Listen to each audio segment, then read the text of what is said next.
criminal case.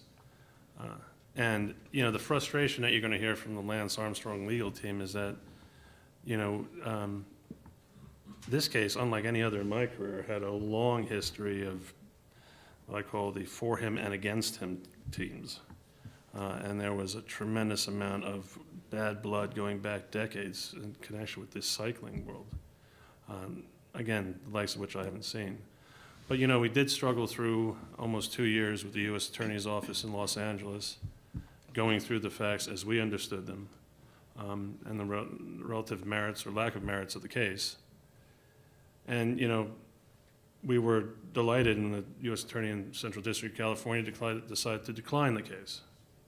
Now, of course, that's a legalistic sort of framework where you're talking about, you know, proof beyond a reasonable doubt, and the fact that you're going to have a jury of 12 people who are unbiased, who are going to have to make a decision after hearing both sides of the case.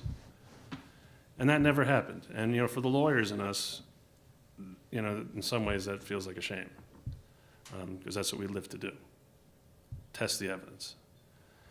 And so, you know, when that was declined and it came to this whole USADA episode, the frustration levels really went, you know, sort of through the roof because, you know, as we sort of, the playing cards told us that the chances of getting a fair and impartial hearing with USADA, who was, in our view, sort of aggressively hunting Lance Armstrong for years, was a foregone conclusion.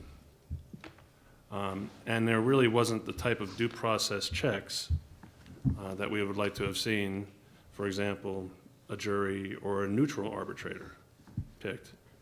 But whenever the report comes out and you have what we see as, on our side, a very detailed delineation of what the prosecutors in the case would have been seeing without the exculpatory information that I'm sure is going to become the subject of books and future articles for another 10 years.